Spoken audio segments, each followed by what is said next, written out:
ఎన్నాళ్ళ నుంచో నీ దగ్గర ఓ విషయం దాచాను. గొప్ప తీసి మీరు బ్రాహ్మణులు గారా ఏమిటి? ఆ పాత బస్తీ సలీం గారితో హలీం గురించి డిస్కస్ చేసినప్పుడే నాకు మనం వచ్చింది సుమి. బా ఆపరా నీ అప్రాచ పరిమాణాలు నువ్వును. నిన్నో విషయం అడగాలనుందిరా. ఏమిటి? నువ్వు ఎప్పుడైనా ఎవరినైనా ప్రేమించావురా? ప్రేమ? నేనా? మనం కూడా ప్రేమించొచ్చా గురువు గారు?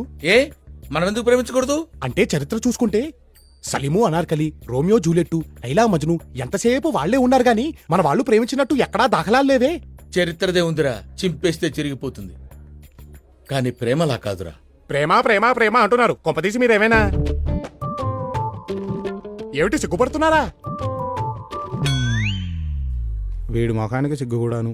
ఏమండోయ్, మీరు సిగ్గుపడ్డం మాని ఆ అమ్మాయి ఎవరో చెప్పండి. మన రాజమండ్రి గణపతి శాస్త్రి లేడు? లేడుగా. పోయిన పుష్కరాలకి మనిషిగా మునిగి శవంగా తేలాటగా.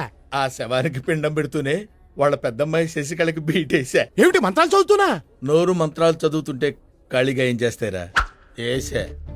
కానీ నా బ్యాడ్ లక్, నా ప్రేమని చెప్పేలోపే దానికి పెళ్ళైపోయింది. అదే పెళ్ళిలో వాడు రెండో కూతురు లక్ష్మీకళని చూశా. Just average. అందుకే దగ్గరుండి ఏదో సంబంధం చూసి పెళ్లి చేశా. కానీ మూడోది చంద్రకళ ఉంటుందిరా. ఇంకది కూడా మిస్ అవుతాయి, మీకు మిగిలేది తల్లే. ఆ టెన్షన్ నాకు ఉందిరోయ్. అందుకే సంవత్సరం క్రితం తల్లి కూతురు ఇద్దరిని సనత్నాకు షిఫ్ట్ చేశా.